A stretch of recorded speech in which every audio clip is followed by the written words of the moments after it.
આપણા શરીરમાં આપણે હાર્ટને વધારે મહત્ત્વ આપીએ છીએ, બ્રેઇનને વધારે મહત્ત્વ આપીએ છીએ, પણ એ જ રીતે યોગ વિજ્ઞાનમાં અને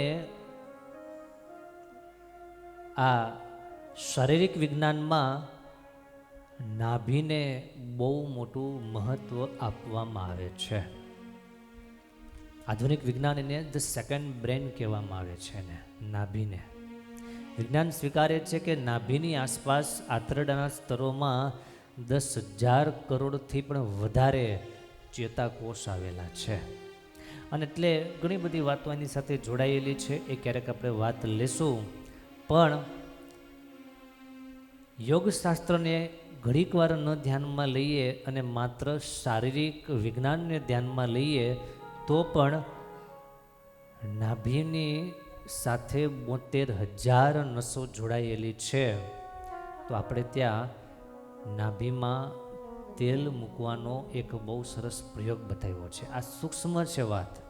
જેવી રીતે ભક્તિની વાત સૂક્ષ્મ છે, એ રીતે આ તેલની વાત પણ એકદમ સૂક્ષ્મ છે. નાભી છે, કેન્દ્ર છે. માણસને જ્યારે જન્મ થાય છે ત્યારે એનો મા સાથેનો સંપર્ક નાભીથી જોડાયેલો હોય છે, બધા જાણતા હો છો. જાપાન અને ચીનના પ્રાચીન વિદ્યામાં પણ એને વધારે મહત્ત્વ આપવામાં છે. જાપાનીઝ પરંપરામાં હારા એ મનુષ્યનું સાચું ઘર છે એવું કહેવામાં આવે છે.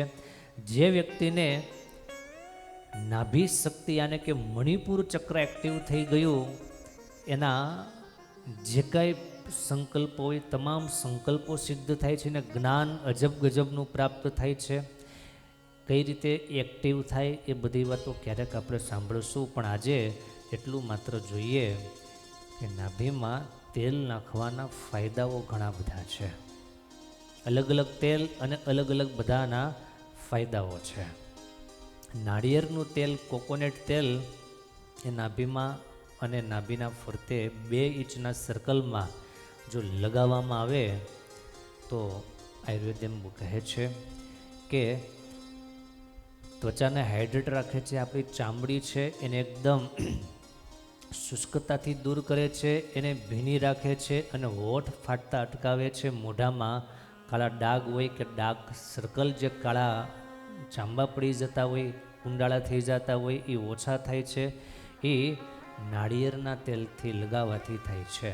એ જ રીતના એલમોન્ડ ઓઇલ, બદામનું તેલ ત્વચાને તેજસ્વી રાખે છે, ગ્લો આપે છે. આંખો નીચે પણ કાળા ઘેરિયા જે થતા હોય એને દૂર કરે છે. શરીરમાં કોલાજન ઉત્પન્ન થાય છે. તેમજ તલનું તેલ સર્વશ્રેષ્ઠ. પાચન તંત્ર માટે નાભીમાં તલનું તેલ લગાવવાથી ગેસ, એસિડિટી, અપચા વગેરેના તમામ પ્રશ્નો દૂર થાય છે. પેટને આરામ મળે છે, હળવાશ લાગે છે અને કબજિયાત દૂર કરવામાં આ તલનું તેલ સહાય કરે છે. કોઈ પણ અજવાઈનનું તેલ યાને કે અજમાનું તેલ જે છે એ ગેસ અને પેટ ફૂલવાની સમસ્યાઓ હોય ઓછી કરે છે. બાળકો માટે ખાસ અજમાનું તેલ જો મળતું હોય તો. અને સર્વશ્રેષ્ઠ જો કોઈ હોય તો એ છે શુદ્ધ ઘી. માનસિક શાંતિ માટે અને નિદ્રા માટે સારામાં સારું છે શુદ્ધ ઘી, ગાયનું કે ભેંસનું.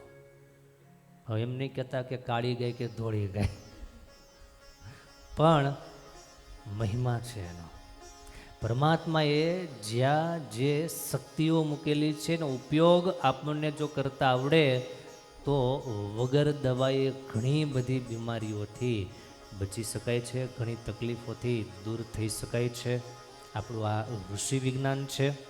મગજની તંત્રિકા, તંત્ર જે મજબૂત કરવું, તમામ એમની જે પેશિકાઓ છે બધા એને તૈયાર કરવી અને તણાવ ઓછો કરવો, ચિંતા ઘટાડવામાં, માનસિક શાંતિ માટે શુદ્ધ ઘીનું લેપન થાય છે.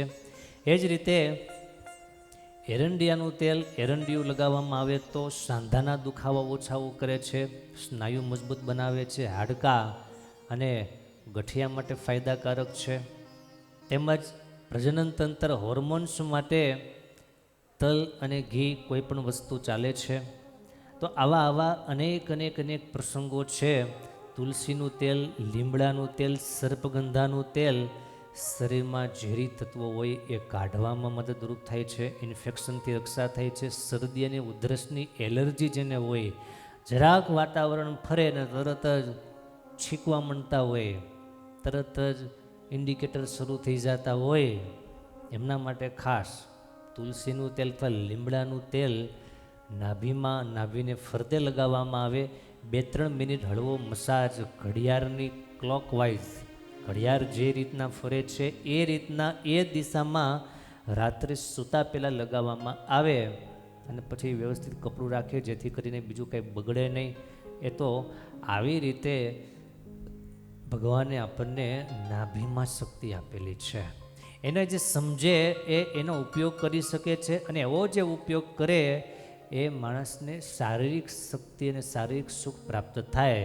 આવા તેટલા માટે મારે કરવાનો આગ્રહ છે કે ભગવાને શારીરિક સમસ્યાઓને દૂર કરવા માટે જેમ આવા ગુપ્ત બધાય પ્રસંગો આપેલા છે, ગુપ્ત ઉપાયો આપેલા છે, એવી રીતે જીવાત્માને શુદ્ધ કરવા માટે, જીવાત્માને ભગવાનથી નજીક લઈ જવા માટે વિવિધ પ્રકારના ઉપાયો આપેલા છે. એમાંનું એક છે ભગવાનની ભક્તિ. તો જે ભગવાનની ભક્તિ કરે એ ભગવાનને બહુ ગમે છે અને ભગવાનથી નજીક થાય છે.